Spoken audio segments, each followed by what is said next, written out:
All right, we are back for a second episode. Who thought this one was coming? Not me, but I'll be honest. Once I finished the first one, I felt so fucking good that I was like, yep, this is going to become a regular thing. Whether it's, I'm just going to turn this down because I feel like it's spiking too much. All right, cool. Yeah, this has got to become a regular thing because it was so nice to sit down and be able to talk and not have to like rush anything, not have to, I don't know, not have to cut anything short. Like, I feel these days, I know for me personally anyway, I feel like I've always got to rush stories, rush answers to questions, rush everything because I feel like people get bored. People tend to get bored quickly of shit. So you always feel under the pump when you got to try and explain something or tell a story about something. So it was really nice to be able to just talk. And yeah, so my thoughts right now regarding this podcast, I've landed on towing the line so far. I've got some more suggestions that I'll run through probably later on, but for now it is called the Towing the Line podcast. I have started an Instagram page. I haven't done anything with it yet, but soon. Patience is the key. Anyway, going back to what I was talking about before, yeah, it's freeing. It's so nice to be able to talk for as long as I want and not have to worry about, being cut off because you guys can't cut me off because I've recorded this before you're listening to it. So no matter what you say, I get to speak. I could stop and have a dead silence for like 30 seconds and you couldn't do shit about it. You could skip it, but you wouldn't be able to do anything about it, in terms of now, because now's in the past for you. Anyway, don't think too much into that because it'll mindfuck you. But yes, so it is going to become a regular thing. I plan to do one every week, unless, I obviously can't, but that's the plan. And a time frame where I sit down and just record a podcast on a weekly basis because it's fun and freeing and makes me feel good. And I believe you should do things that make you feel good. It's important. Anyway, what was my day like today? That's what I'm going to run you through. Well, actually, no, let's go back. My past week, this week has been a pretty stressful week. There's been some personal shit going on. So I haven't really been eating well. By that, I mean I haven't been eating enough and I haven't been drinking well. I haven't been on top of my hydration until Thursday, where I was like, no, I've got to draw the line. I've got to get my shit together because this isn't going to, this isn't going to help me at all with my training. So, because I went for a run on Thursday and it was like 10Ks at an easy pace and far out. It was the hardest run I've done in a very long time. Just my heart rate was like way higher than it should have been. I was struggling and it was slow as fuck too. So to me that just highlighted how poor my nutrition and hydration has been. So I have to fix that, and I have. Then flash forward to today. I had a 2-hour ride programmed, and then I also got asked to do a park run in Diamond Creek. And I had never done a park run before, and I was like, yeah, I'm in, great.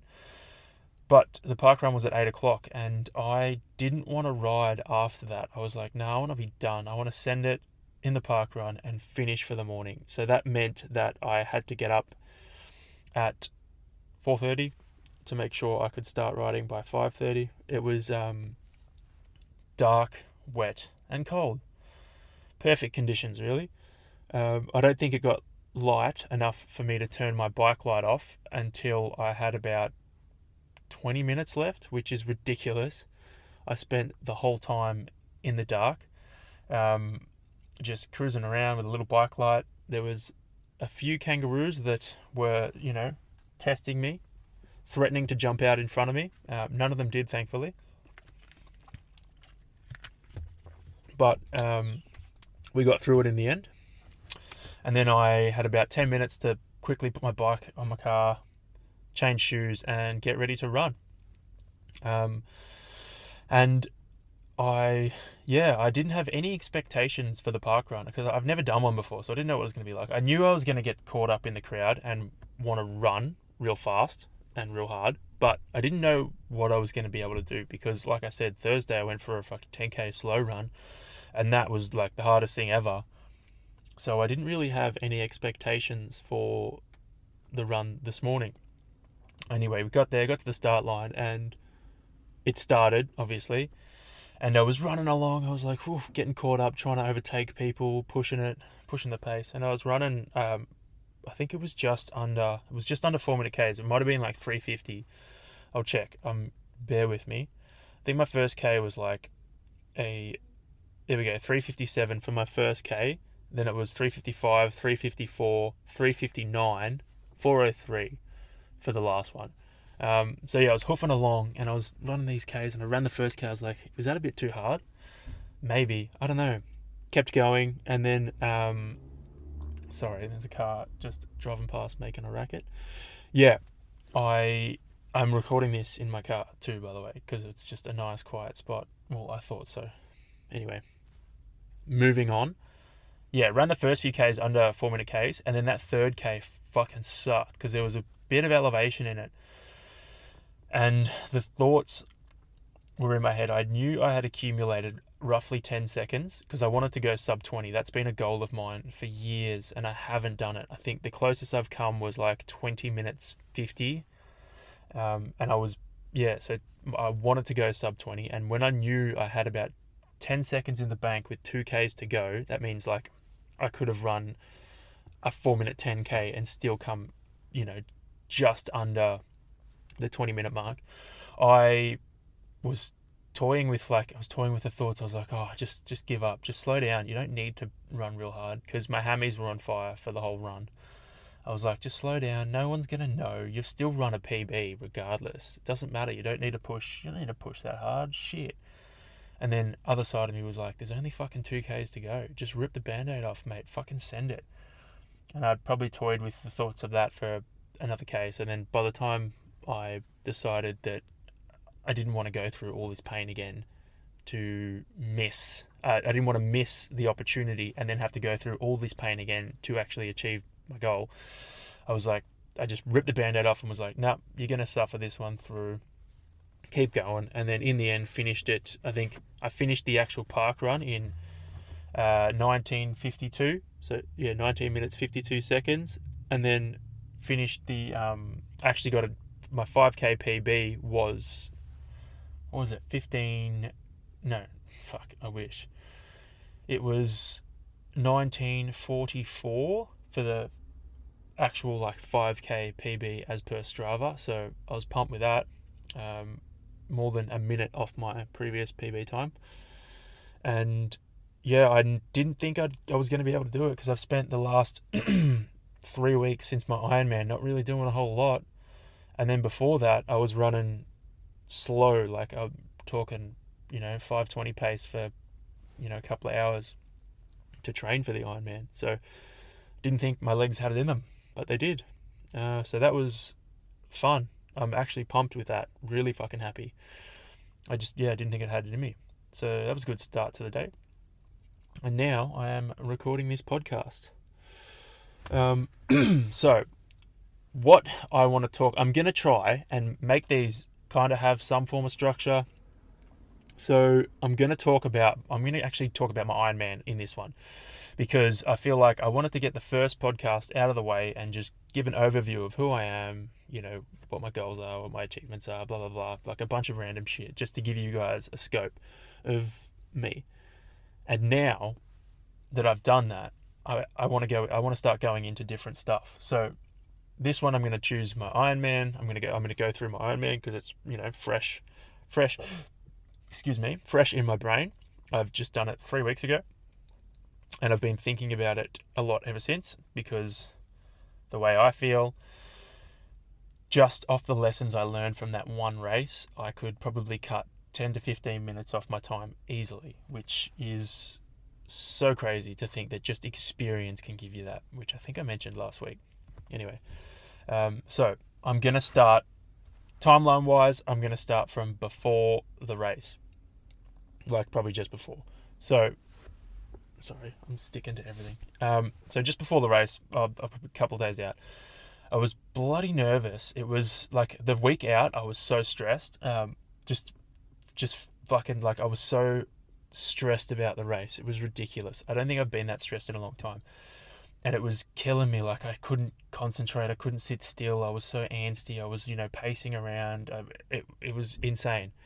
I I was losing my mind a little bit. And then a couple of days out from the race, I was just, it was a lot. It was a lot to try and take in. I wish it was, just a matter of fronting up and doing it and not having to like organize, your bike drop, your run drop, making sure you got all your nutrition and your gear set aside so that race day goes smoothly. That stuff, it does require effort. It does require thought.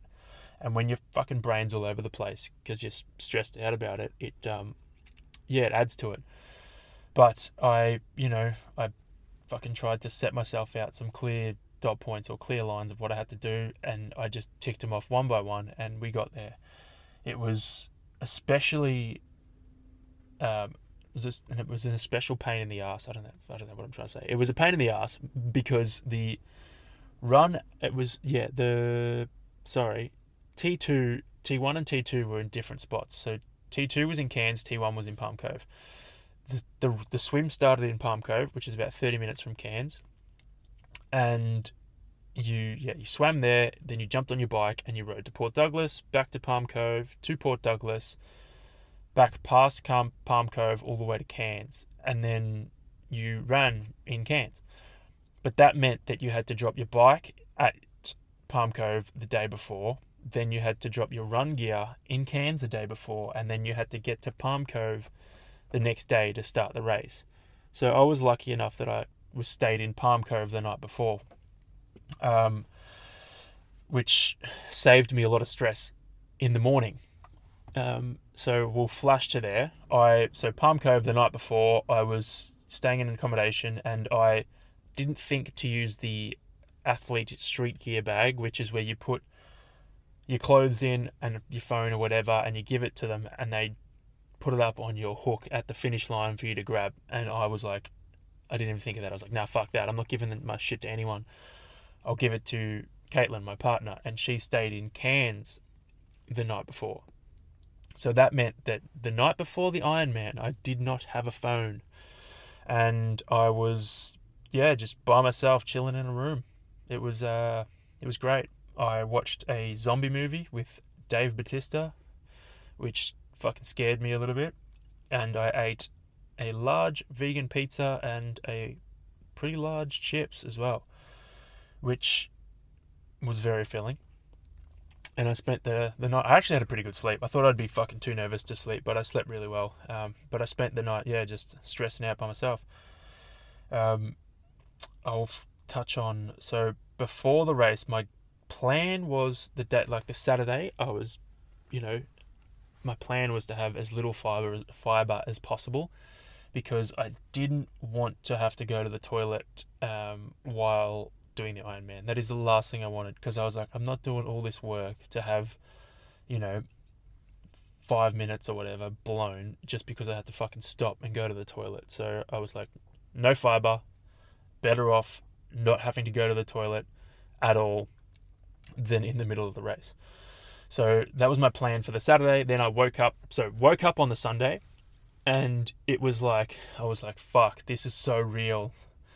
I walked down, set my bike up with my nutrition, like my drink bottles and stuff like that, came back to the room, and I was lucky enough that the room was actually situated directly over the street from swim start, so I could see the swim start. And I had my mate James there. We were both sitting there watching, like nervous as fuck, watching the 70.3 guys start their swim. And it was, that's when it kind of got real, because I was like, fuck, we're next. So we went down probably 10 minutes before swim start, jumped in, did a bit of a swim warm up, got in the water, got the feel of it, and then it was, time to line up. And sorry, I'm just going to take a drink. And so the way they stage their starts is in waves based off how how quick you're going to do the swim. And I think the first wave's like between less than an hour 7 minutes. So I'm a confident swimmer. I was hoping to get under an hour. So we pushed all the way to the front and pushed all the way to the front and tried to start as close to the front as possible, because like if the last thing I wanted was, being a good swimmer, I don't want to have to swim around like tons and tons of people. It's shit. It's not fun. I've had that happen in previous races, and trying to swim past people when they just don't stop coming is ridiculous. So got pretty close to the front, and then it was off. Like they let 4 athletes go every 4 seconds. And then, when my time came, I just remember that the adrenaline was fucking crazy. I was so nervous, so excited. And then when it's funny, I get so nervous before races and stuff like this.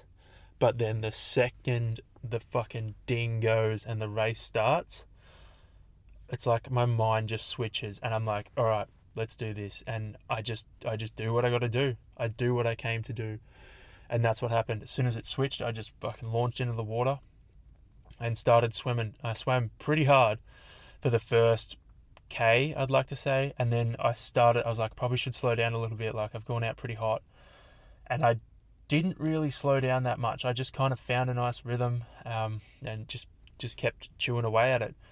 It was pretty hectic. There were a lot of people, but obviously the longer it goes, the more the field spreads out. So probably the first K and a half, 2Ks were annoying, and then it kind of got to the point where you're around the same people because you're all swimming kind of the similar pace, and you just kind of settle in, and that takes you to the finish.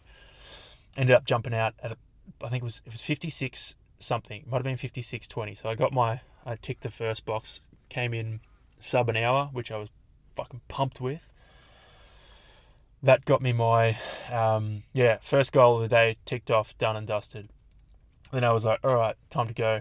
Got out of the water, and I had issues trying to get my fucking wetsuit unstrapped and unzipped, because I put so much Vaseline on my neck to stop the chafing that I couldn't grab the tag at the back, which meant I couldn't unvelcro it and then unzip it, which was a massive pain in the ass. But we got there eventually, grabbed my gear bag, swapped, ripped my wetsuit off. I had my tri gear on underneath, so my bike shorts and my tri top.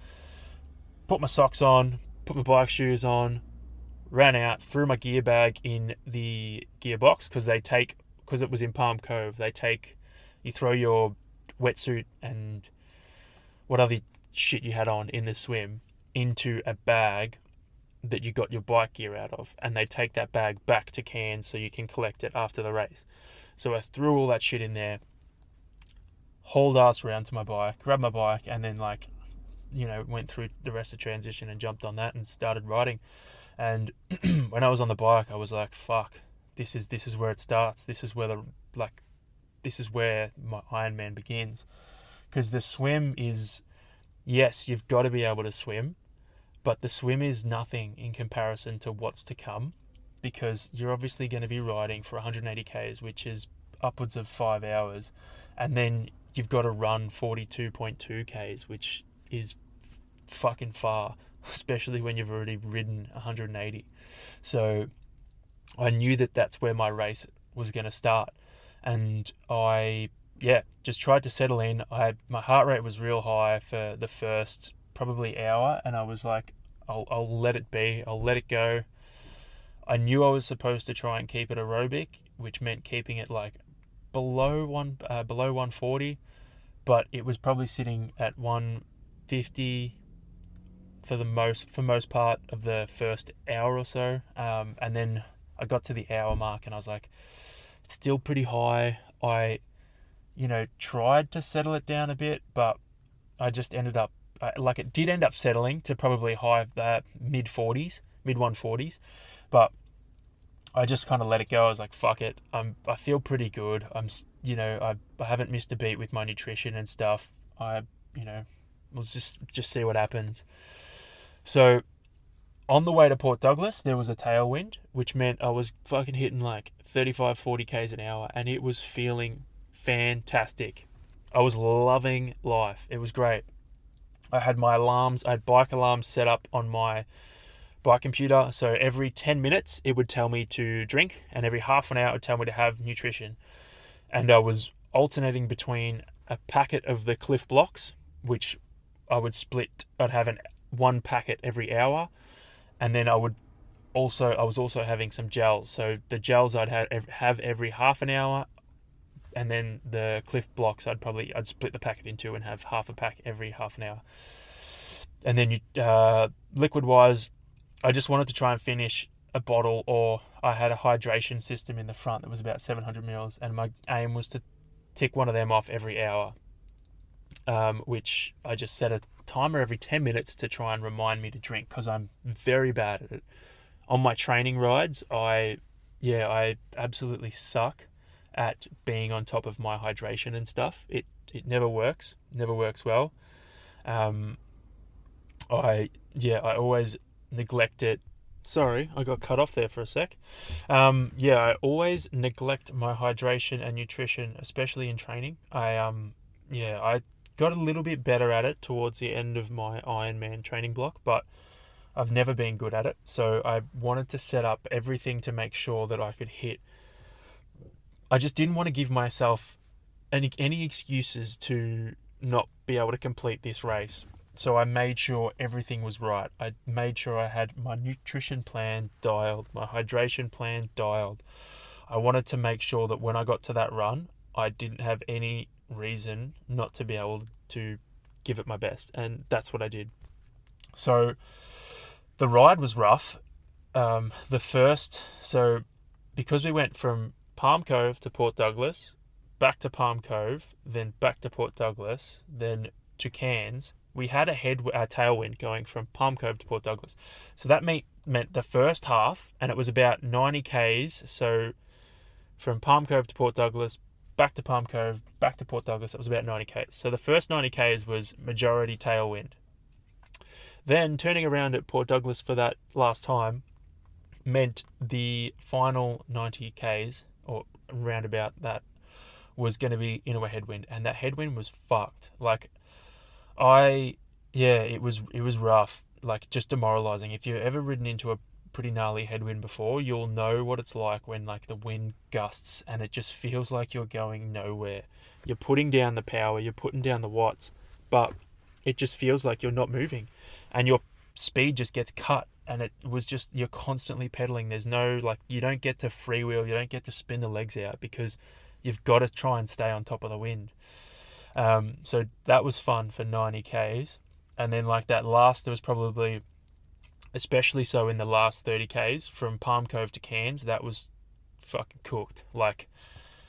It was because you were just so exposed. There was no turns, there was no winds. It was just pretty much dead straight, and you just had to cop the wind on the chin, and it hurt. But I ended up finishing my ride in 5 hours 37, which I was planning for 6 hours, and I ended up coming in quicker than that, so I was wrapped. Then came off, got to T2, dismounted my bike, and when I dismounted, I got a bit worried because I flung my leg over and my hamstring almost cramped. It came so close, and I was like, not now. I have to run fucking 42 kilometers. I don't want my hamstring cramping up now.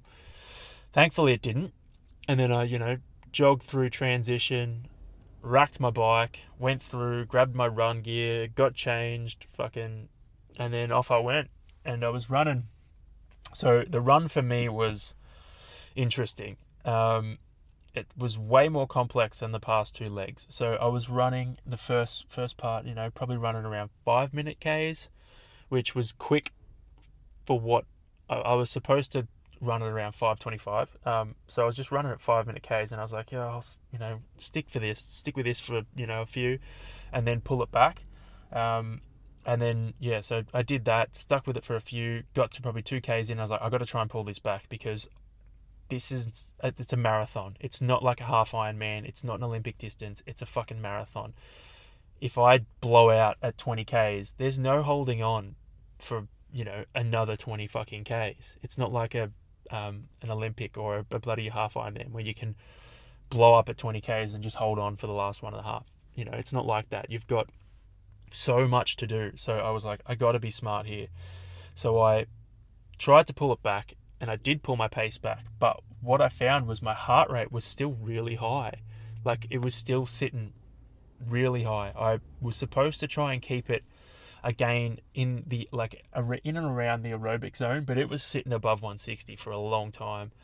My average for the run was, I think it was 157, which is insane for a fucking marathon. It's ridiculous. It took me 4 hours 15. Having an average heart rate of 157 is, fucked. So I tried to pull it back, and it just wasn't coming down. And I probably got to the 6K mark where I started to realize, I was like, oh, this is probably not gonna go well. I was like, I feel like I'm struggling. I had issues with my heart rate, and then at around and I was running slow, but it was hard. It was very difficult. In hindsight, I probably should have just kept running quick, because that felt good, and then just tried to hold on in the end. But anyway, got to about the 8 to 10K mark, so coming around for my first lap, and I started to get hot spots on my feet. So the sole of my feet were excruciatingly sore. And I was like, it's 10 kilometers in. But this can't be happening now. I can't be dealing with this shit right now. This is ridiculous. Like, I've still got 30 kilometers to run. And I was starting to panic a bit at that point. And that's when I adopted. I was like, I have to do something now. I have to make a call. If I don't change the way I'm doing things now, then it might be too late. So I decided to adopt the plan of, I was already walking through the aid stations, because that's, something that I've been told by multiple people that is a great idea, just to get a bit of rest, get a bit of hydration, and then keep running. So I was already doing that, and then I decided to switch to also walking for 50 meters every kilometer. So I'd run a kilometer, walk 50 meters, and then start running again. So I adopted that plan, and even then my feet were still sore. It wasn't feeling good. I tried that for about probably 3 or 4 Ks, got to probably 14 kilometer mark, and I realized, I was like, I have to do 500 meter blocks. I can't do a K. I can't run a K unbroken. It hurts too much. My feet were fucked. I was trying to run on the grass. I was trying to walk on the grass. It was even walking was sore. I had to try and walk on different parts of my feet because they were fucking killing me. So I did that. I probably held that strategy until I got to probably would have been 25, 26 Ks. And then I was like, all right, I can start running more consistently. I foolishly was like, fuck it, I just won't stop anymore. I'll just walk the aid stations. And then I ended up back in the position that I was kind of before. So I ended up just sticking to 1K for 50 meter walk.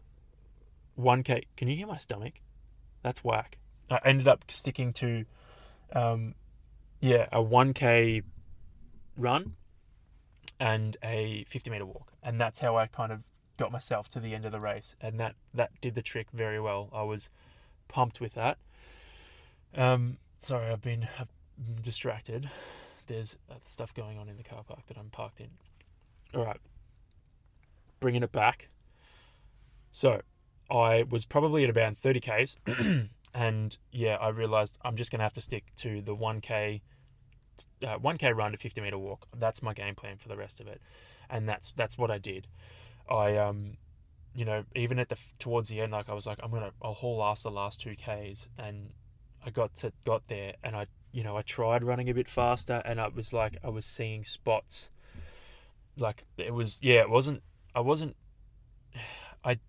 pushed as hard as I could, basically. I'm annoyed that it took me 11 hours and 1 minute in total. Yes, that's annoying. I wish I could have taken that 1 minute off, but I look back and I couldn't have done it. I probably could have done it on the run, but I couldn't have done it on the run because the run, it hurt. It hurt a lot. And I couldn't push any harder at the end. That was it. I gave it everything I had.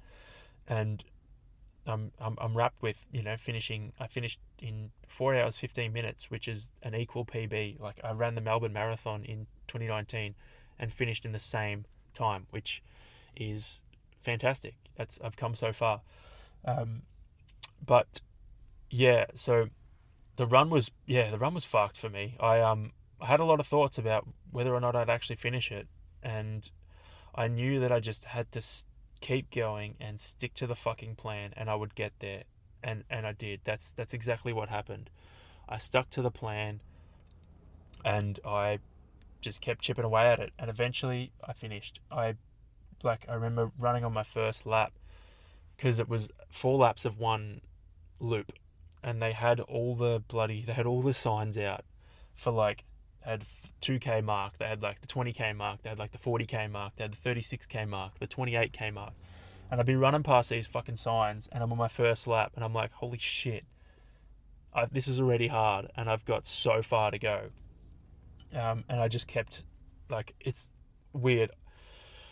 I do this thing. This is a tip for anyone who is trying endurance stuff. Try this. It's what I like to do, especially on long rides, long runs. I will, if I'm doing laps of a place, or if I know I'm coming back to a certain point, if I was running past the 28k marker, I would look at that and I'd be like, all right, I'm just gonna I'm gonna blink my eyes, and then I'm gonna be running back past this marker, and yes, the time between would suck. I would be suffering, but then when I would get to that 28k marker, I'd be like, see, it happened. I just blinked my eyes, and I was here. It wasn't that bad, and I pretty much just did that on repeat for the remainder of I did that through the duration of the run.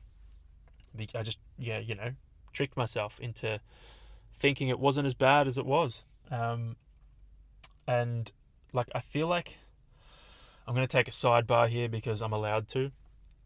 I feel like that's all endurance racing is. It's just tricking yourself mentally. It's tricking yourself mentally just to believe that it's not as bad as it is. Another game I'll play with myself is I'll basically tell myself that when I get to a certain interval or a certain increment, I can take it easy. So I'll say, all right, just get to the next hour or the next half an hour, and you can take a little break. You can take a little, 5 minutes, collect your thoughts, and you'll be fine. And I never do. I was in the run, it was okay. You can stop and go to the toilet, because I needed to do a wee in the run, and I was like, just keep going, keep running. And I was like, all right, you can stop at the next toilet block. And I'd get there, and I'd be like, no, just keep pushing the next one. And you just keep ticking off those boxes, and eventually you finish, and it's like, oh, that wasn't that bad. Or it was, but it wasn't, as bad as you would expect. And that's I do that constantly when running, when training, when doing anything. It's just get to a certain point, and then you can take a break, and you get there and you're like, just push it a little further. And then you just play that game constantly with yourself. And I find that I know what I'm doing. I know that I'm not going to stop when I get there, but just the thought of maybe stopping makes it so much better, makes it so much easier to do. And that's just a game. It's all about mind games. You just mind fuck yourself, and then you pull yourself through the other side. So that was my run. That was my run for the Ironman. It was an experience. In hindsight, probably could have gone a bit harder at the start and backed myself just to pull it through at the end, because I know I've got the mental toughness there to do it. But it's that's for next time. So I will bring you through to the finish and post race and stuff. So I came through, ran through the finisher's chute, and as soon as I crossed the line, I was like, fuck, this is not good. The world started closing in. I started getting black. My vision started to go a little bit black. I got my medal, and then I went straight through and sat down in the little area, and I was like, holy shit, what the fuck? I was pretty much just losing my it felt like I was going to black out. And then James, who also did the Ironman, he did it in 9 hours 40. So he was waiting for fucking ages for me. He came through to congratulate me and stuff, and I stood up to talk to him, and I just couldn't stand up straight for long at all. It felt like I was going to black out. So I kept having to hang over and hang my head down below near my knees just to try and keep the blood flow there, which was kind of fucked.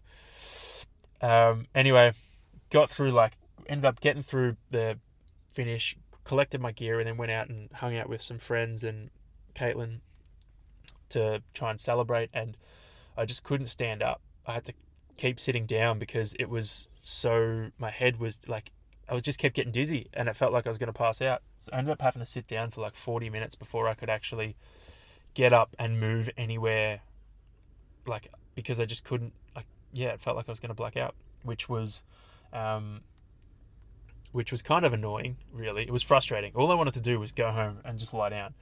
And the fact that I couldn't stand up properly was frustrating, to say the least. But eventually got to the point where I could get up and walk, went to collect my bike, walked back to the car, and went back to the accommodation. And it would have been, I don't know, it was probably like 8:30 at night. I was like, oh, finally, we're here. I can lie down, I can eat something, and then I can go to sleep, and I'll feel so much better in the morning, hopefully. Because, yeah, I was exhausted. So I got back there, had a shower, ordered some Domino's vegan pizza, and I was like, I'm so excited to eat this. It got there. I honestly don't remember.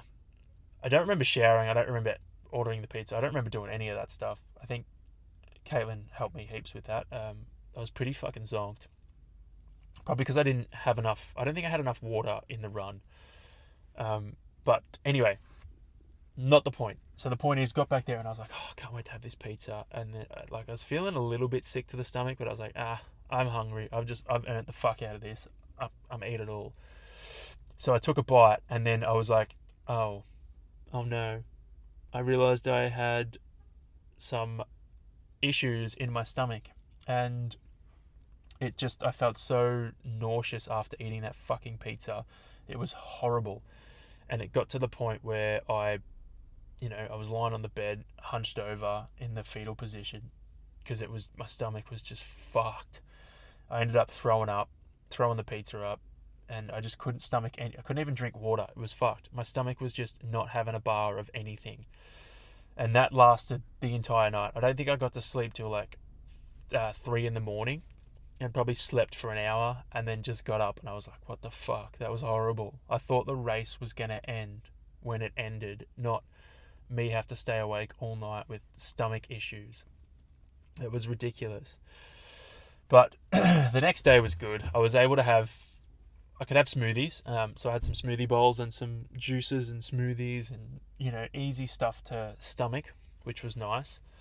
But it wasn't until probably 3 days later, so on the Wednesday, that I was like, all right, we back. And I started, luckily, like, I was in Byron Bay, and then I was able to just smash all sorts of food. It was great. Tried all the vegan places. It was fantastic. But yeah, I did not expect my stomach to be that bad after the race. But while I was lying there, unable to sleep that night, I did a bit of research, and the research makes sense, because when you are exercising for that long and fueling, because you have to fuel. If you don't fuel, you're not going to be able to fucking do it. So when you're exercising for that long while eating, your body's using the blood you have to, go to your muscles, because you're using them. It's not sending the majority of blood to your digestive system. It's sending them to your muscles, because that's where it needs it. And then you're eating at the same time. So your stomach is trying to digest food with very little blood, and it's not working efficiently. And then obviously when you finish, that's when all the blood goes back, and it's like your stomach's like, what the fuck, man? We got to catch up. Like, what is this bullshit? And then, bad shit happens. So that's what I was dealing with. I knew it wasn't, it felt horrible, but I knew it was reasonable. I knew why it was happening. It was reasonable. Anyway, I spoke to a few people, and they say it gets better with the more races you do. So, thankfully for that. Hopefully next time it will be easier.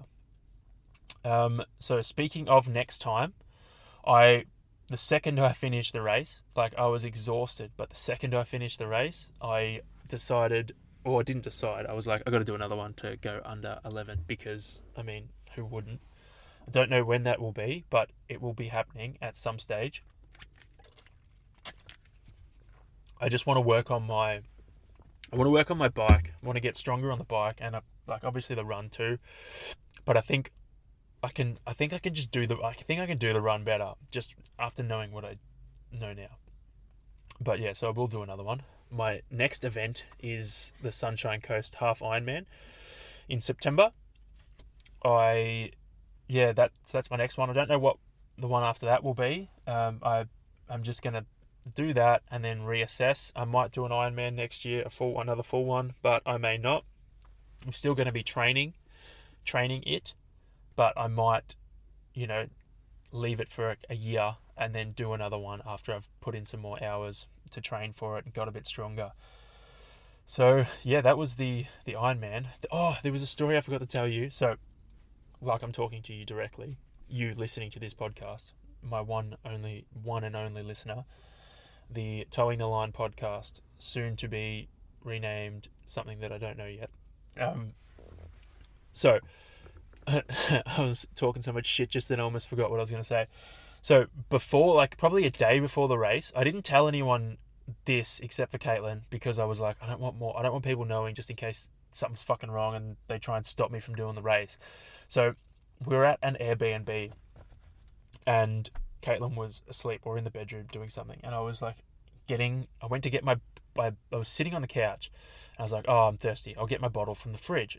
So I stood up, went to the fridge, and like got to the fridge, opened the door and looked in, and I'd stood up too fast and my head, like the world started closing in, and I just remember looking at the light in the fridge and being like, whoa, what the fuck? And then usually when I stand up too fast, it takes a couple of seconds and then everything's all right.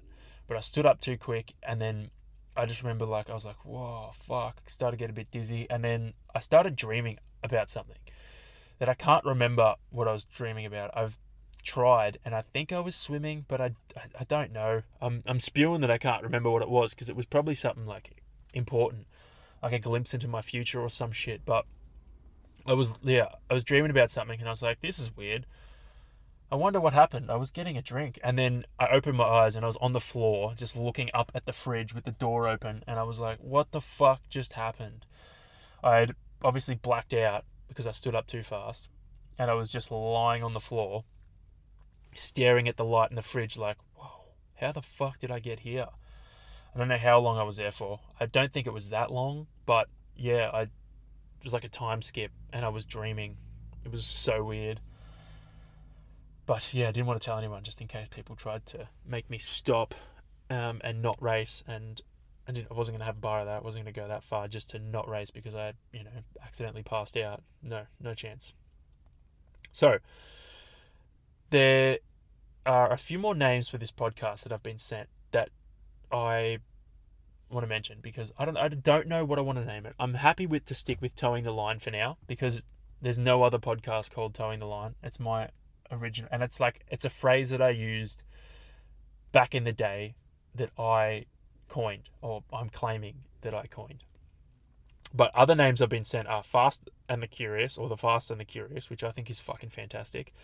Another name that I thought of myself is Stood Up Too Fast, but I want it to be somewhat relevant to the topics that I'm talking about. I guess it is relevant, but I mean, you'd probably read that and be like, stood up too fast, what the fuck?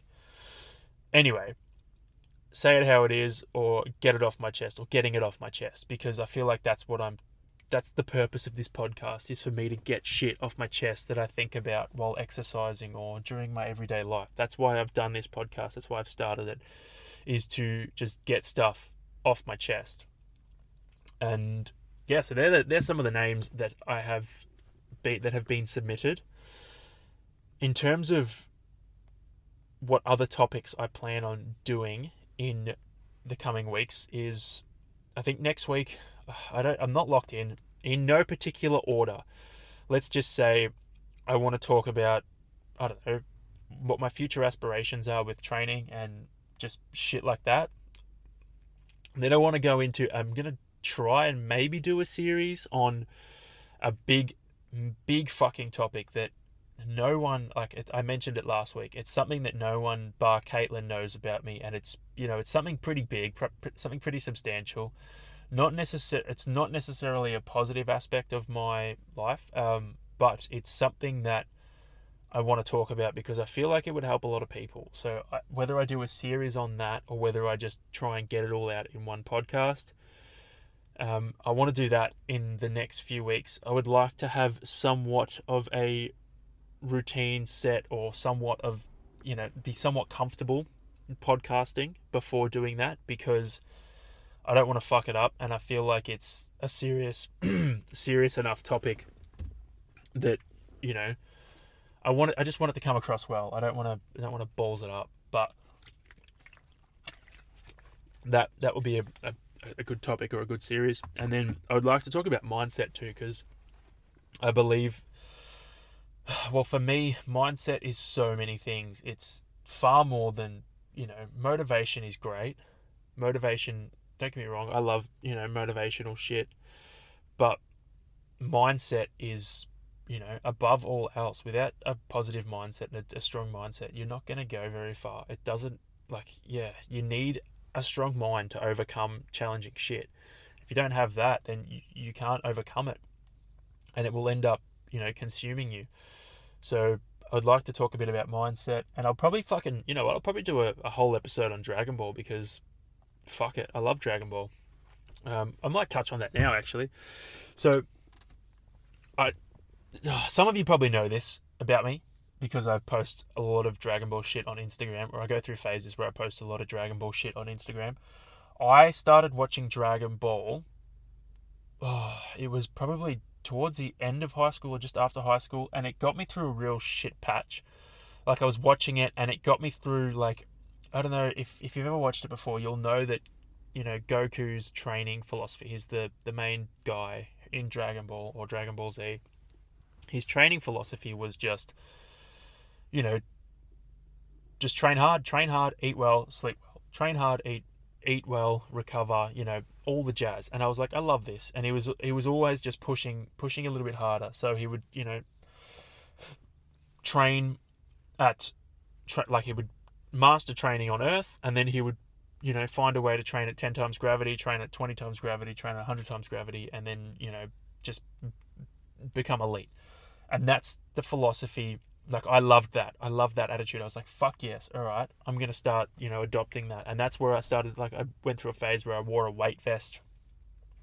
I would constantly up the weight in the weight vest for my training, and I would do all sorts of shit in the weight vest, as if it related directly to gravity. And I was like, I'm training like Goku. That's what I'm doing. I'm just bumping on weight and training at a higher gravity because I weigh more. But yeah, it got me through a really hard patch, basically. It helped me shift my mentality around a lot of things, and that's why Dragon Ball plays a huge part in my life. I still love it today. I think I've rewatched it fucking 3 times, and it's a lot. If you know how many episodes there are, you'll understand that it's a lot of shit to go through. So I love it, and that will always be my favorite series of anything. If I could only watch one series for the rest of my life, it would be that, 100%. And if I ever get a tattoo, it would be something related to Dragon Ball, because I can't really see myself getting anything else other than that. I had another brainwave that was sitting in there, but I just burnt it because I was too busy talking about Dragon Ball. Oh no, that's right. So if you've been following me on Instagram now for a while, you may have seen this. It was back in the day. I did what I called, I used to love coming up with random challenges that just meant nothing to anyone but myself. And I did this with Weight Vest Week. So I wore a 10 kilo weight vest for the entire week, except for when I was in bed sleeping or in the shower. So that meant every day I would just wear a weight vest, and so I would train at the gym, I was training at F45 at the time, so I'd train at F45 with my 10 kilo weight vest, and then I would go to the gym with my 10 kilo weight vest. I'd go to work with my 10 kilo weight vest. I'd come home, I'd cook food, I would sit down, I would study, I would do everything with this fucking weight vest on. And it got to the point, the first day was alright, but then because I wanted to go 7 days, it got to the point where it was so sad. It was bringing me down emotionally and mentally too, because like I was like, oh, I started to get fucking cuts on my shoulders, and I think by day 4 it was bad. Like I started to get cuts on my shoulders. When I was sitting down, I was like, I don't want to get up. Like I don't want to sit up anymore. I'm sick of this. I was always hungry, I think, because I was probably burning more calories by, wearing an extra 10 kilos every day.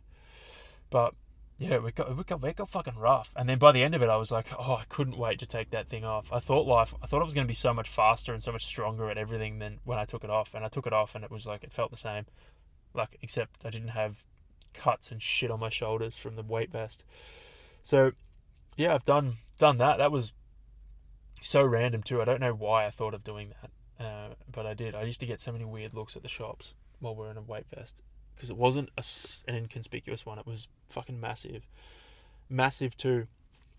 So yeah, I love doing random shit like that. Like if I think of something, I'm like, yeah, that'll be cool.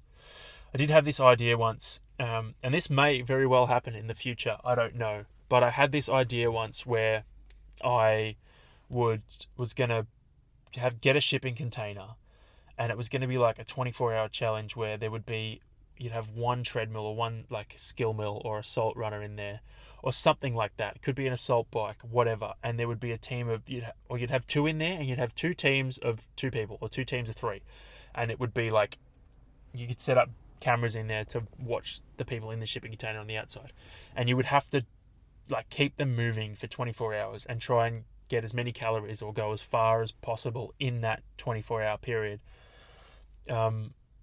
inside a shipping container, which would be fucking horrible. But I thought like that'd be a good challenge, or a good way to raise money, raise awareness for something. Just plonk it in the middle of fucking Fed Square, set up some cameras so you can watch the people inside going to work, and get it done. So that might happen. Or it could just be, just do it solo or something like that. But that was one of my fucked up ideas I had back in the day. Now I just prefer to stick to doing bloody Ironmans, because at least, it's start and finish and it's done in 12 hours. Yeah. So, what other shit? Oh, so I listened to this podcast. I was going to share this on my... I was going to share this on my Instagram, but it would probably get taken down actually. Hey, I was listening to Joe Rogan's podcast with Duncan Trussell, and fuck me, it was funny when those two get in the same room together. Oh my god, they talk about so much fucking bullshit. It is hilarious. So Duncan was talking about Apple as if Apple were 2 dimensions from here, 2 dimensions from this one. And in that dimension, Apple was actually just a tower of wizards, and they cast spells on you, and these spells make you want to buy the new phone, and these phones, the spells, cast spells on you further to make you want to use apps and use them more. And yeah, he created this analogy that Apple was basically just a tower of wizards in another dimension, and then he branched off on that and went into saying that viruses in this dimension aren't viruses. They're actually little demons from hell that have broken free, and they're up here causing trouble and trying to pull people back down to hell. It was so funny. But it was funny because you think about it and you're like, fuck, it's not that far-fetched, hey? Like, that kind of stuff I love that kind of shit that you start thinking about. It's crazy. It's like what do they call it? Like the simulation theory. That shit is insane. I fucking love it, because you don't know. Like, you don't know if that's not true. Like, yeah, it's probably pretty far-fetched, but is it though? Like, how the fuck would you know? You wouldn't know if you're just this brain sitting... I don't know if you guys have seen Futurama, but they have like a museum of all these old famous people with just their heads suspended in water. Like, what if you are just that? What if you're this like brain suspended in water, and there's just electrodes running into your head, and your brain is, I guess, controlling this computer program where you're living this simulation. It's like, yeah, it sounds fucking ridiculous, but does it though? Like, how would you know that that's not happening? Like, you don't. It's fucking crazy when you think about that shit. So I love that stuff. That stuff's crazy. I guess that explains why I love, the thought of fucking aliens too. Like, I'm so excited. I reckon this year some crazy shit's gonna go down, and we're gonna get to like know some shit that we probably shouldn't have known. So I'm keen for that. Fucking hell. But yeah, let's just hope they're not. Let's hope they're friendly and they're not assholes, and let's just treat them. Like, let's hope that we don't go out there and try and fucking blow them up, and then they turn around and start treating us like shit because we tried to fucking shoot them first. Because, like, if all these things that are coming out of the US government at the moment are anything to go by, and the ships can fly at the speeds they can fly, then we would be royally fucked. At least if they like us down here in Australia, would be sweet. But yeah, you catch my drift. Anyway, what do I have on the agenda tomorrow? Tomorrow morning, I am planning on running a 16k. I got a 16 kilometer easy run, which I don't know how it's going to go. I did train, so I went to the gym and did some strength work for the first time in probably 2 or 3 months, because I didn't have time in that last 8-week training block for my Ironman. I just didn't have time to do strength. It just wasn't reasonable to do because I didn't have time and I wasn't going to benefit myself. I was just going to hinder my training sessions. So I hadn't trained strength since then. And on Friday, I went into the gym and just did upper body because I was like, my coach has told me not to hit legs yet, just give them a bit more time to recover. And I was like, I'm going to be sensible and listen.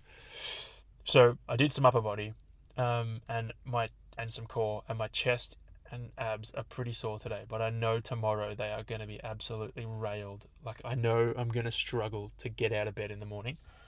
And to top that off, I ran the park run this morning, obviously, and fucking sent it. So I know that my legs are probably going to be cooked tomorrow too. So it'll be very, very interesting. I'll tell you that.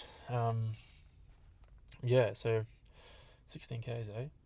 It's been bloody cold this week too. I ran one of the mornings and it was fucking freezing. I actually ran with a beanie on. I hate running with beanies. I hate having anything on my head while training. It sucks. Like, even my bike helmet annoys me. So running with a beanie on for me was like, wow, it must be fucking freezing. Yeah. Oh, fuck. You know what? I forgot. I almost forgot. I forgot to answer questions, eh? So, I'm going to go into my Instagram and find this somehow. Hopefully I can find this archive. Bear with me. Because I put out a story. I completely forgot. I feel so bad. Because imagine if I missed it and people listened all the way through this podcast to, have their questions answered, and I just missed them because I forgot about it. Fucking hell, it's so disappointing. Anyway, so first question is, did you have any thoughts in the race that you may not finish? And the answer to that question is yes. I think I touched on it before. I had plenty of those thoughts. I was like, no, actually, I knew it was I didn't think that I wasn't gonna finish. I just knew that it was gonna be fucking hard. So no, technically I didn't. I never thought that I wouldn't finish. I just knew that if I kept going at the pace I was going initially, that I would probably be out there fucking walking to the finish line because I would have blown up. So yeah, I never had thoughts that I wouldn't finish, but I did have thoughts that it was going to take me a very long time. Hardest part of the race was the run by far. And probably the first 10Ks. First 10, 15Ks of that run was fucked. After that, it was alright because it kind of leveled out. But the first 10, 15Ks of that run were shocking. Like, fucking hell. Rough as. Will I go again? The answer is yes, I will. I want to go sub 11 and maybe even sub 10, but I've got to put in a bit of work before I do that. So stay tuned. Hopefully by then this podcast will be somewhat popular, and yeah, it'll be great just to talk shit with more people listening. Spread the word of nonsense, as I say. It's a good word to spread. That didn't make any sense, so I apologize for that. Psych, I don't. Next question. How was your mental state during your ankle injury during footy? So I will probably actually touch on this too at some point. I did play football back in the day, and I did my ankle, and it was at a pivotal point in the season, and it was bad.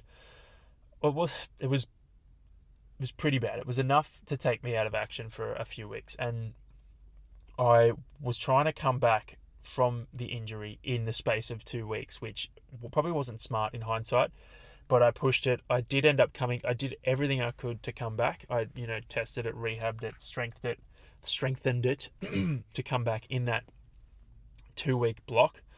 But I think that injury bit me in the ass for a few years afterwards. It's still I only just overcame that because it weakened my glute through trying to overcompensate for it, and my left glute has since then been considerably weaker than my right glute, which has not been great for just having strength imbalances. So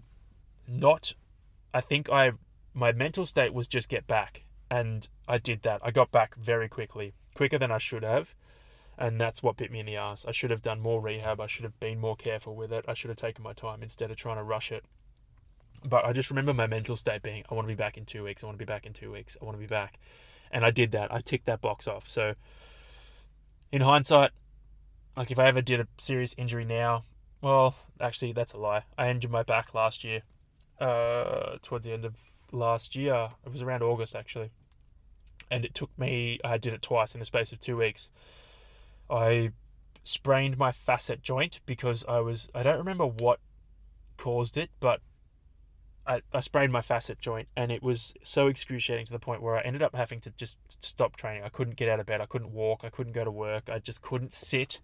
I couldn't stand or sit where my spine was vertical, because it was like a jamming pressure on my lower back, and it fucking killed me. So that sucked. So the first time I did it, I ended up sitting out of everything for about a week, and then I figured out I could ride. So I was like, great. I jumped on the trainer and started doing trainer stuff and just pushing it. And I ended up doing my back again.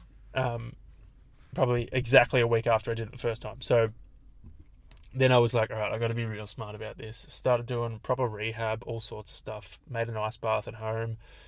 Started stretching regularly, and that time I ended up, easing back into it enough to the point where it didn't come back and get me again. I, spoke to my coach, and she gave me some pretty good advice. She's like, look, don't focus on next week or this week. Focus on 6 months. She's like, or 3 months. You want to get 3 months from now and be fitter and stronger than you were before your injury, because you've done everything right. You don't want to get 3 months from now and still have the niggle hanging around and annoying you. And that's what I did. I just focused, a few months ahead, and then I got to that point and I was like, fuck yeah, I am fitter, I am stronger, I'm gearing up for some pretty nice races. I've done all the work, I've done everything I can to get myself into this shape, and it was great advice. So if you get injured, take that advice and not what I did initially. Who is your favourite 40-year-old with shockingly grey hair? Well, there's only one man that I know who's rocking the shockingly grey hair fantastically, and that's the Grey Wolf, Mr. Shane Egan. He is a monster. He's got to be my favourite by far. The one and only Shane Egan, running all sorts of races, clocking up distance. Fucking madman. He was, when I was training, when we were in lockdown last year, he was probably one of the people that I kind of, looked at, because we follow each other on Strava, and I could see all the runs he was doing, and I was like following him thinking, fuck yeah, I can't throw myself a pity party because I'm out here in the morning running when it's cold, dark, no one else is out here, it's raining, it's shit, putting in all these hours. I can't throw myself a pity party because Shane's out there running too. So he was one of the people that helped me, I don't know, just subtly helped me motivate myself and get through lockdown training, because that was pretty hard, having to run, do everything from home and not really being able to venture out much, which was a bit of a pain in the ass. What's your pre-race prep for big events, i.e. night before, morning of, any weird rituals? So I have notoriously been bad for pre-race prep in the past, and I touched on it with this one. I actually had a plan in terms of no fiber, because I didn't want to have to go to the toilet during the race, and just making sure I chilled out, distracted myself, and that's kind of what I'm going to try and roll with from now on. The night before a race, I want to have like very low fiber foods, but foods that I've eaten before that I know they don't give me an upset stomach. So pizza and chips is fucking great, or burgers. I know burgers works. I did that before Geelong. So and before I did my 70.3 in Geelong this year, I actually watched Bill Burr's stand-up comedy special over Zoom, and that was great. A great way to distract myself and have a good laugh. So I'm all about the night before. I like to watch something to distract me and just eat not bad food, but food that, highly processed stuff that is gonna, not fly through me and impact me during the race. What do you do about bruised toenails? So I finished the Ironman and took my shoes off, put my slides on, because that's all I wanted to do. And I looked at my toenails and I was like, shit. I think I had 3. So I'm just going to wait for them to fall off. But if I get bruised toenails and they start hurting while I'm running, I usually try and just keep them trimmed as short as possible, and make sure my shoes are wide enough and obviously big enough to fit my feet. Because if they don't fit your feet, then you're going to have issues with your toenails. And I would have so many, flashback, probably start of 2019, I wasn't wearing the right shoes, and I would always have issues with my toenails, like ingrown toenails falling off. I couldn't run properly, it would suck. My feet were sore all the time, and it was because my shoes weren't big enough. Now that I'm running in shoes that are big enough, I don't have anywhere near as many issues with my feet, and that's my biggest way, recommendation, or way of solving the toenail issues. Just get some bigger shoes, because that always helps. Now, last question is, how does it feel to be Superman? And no, I didn't write this question to myself. Although you guys wouldn't have a fucking clue, would you? I could just be writing all these questions to myself, and you wouldn't know you wouldn't know whether it was real or not. Anyway, how does it feel to be Superman? I wouldn't know, because I'm not Superman. I wish I fucking was. I love superheroes.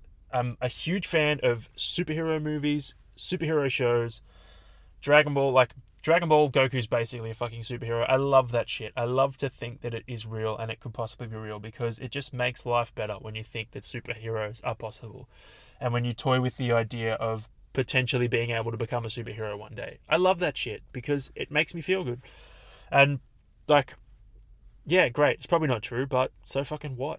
The fantasies are pretty real when you think about it. So how does it feel to be Superman? I don't know, but I'm sure I could think of how it feels, and it would be pretty fucking cool if I was Superman. I'm trying to think if there is anything else I need to cover, because we're at 1 hour and 8 minutes. That's time has flown for me anyway. I don't know about you guys. I hope this episode has been a little bit better than the first one. If I can make each episode better than the last, then I'm winning. You're winning because you get better content, and yeah, it's just fucking all-round party. So I'm going to touch back on my park run. I actually finished second for my age group and first for PBs with me, yes.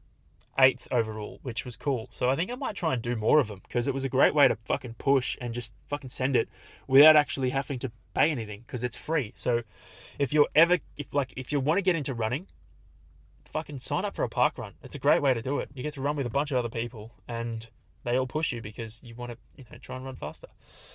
So that's a good thing to do on a Saturday morning. Hit a park run.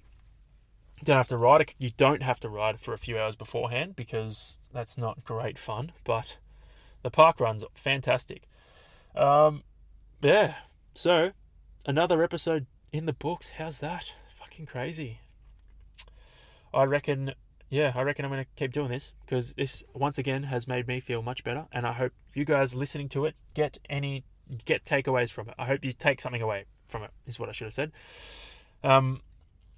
So I'm not going to edit this either. Like today I had to stop a few times because I was in a car park and there was shit going on, and I had to take my jumper off at 1.2 because I was getting hot and my stomach was growling a bit during, so I wanted to try and shut that the fuck up. So hopefully that's not too annoying.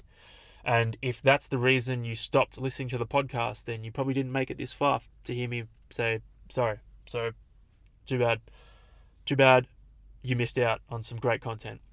So not going to edit it, going to keep it raw, going to keep it real because that's what I'm about. I'm not about, I don't want to fucking hide bullshit from anyone. I used to when I was younger. I used to care so much about all that crap. But now I don't. I am going to be me, and if you don't like that or, you have a problem with that, then fine. You don't have to listen. You'll just miss great content. Sorry. Anyway, have a fucking killer week, and I will talk to you in a week's time. Fucking love it.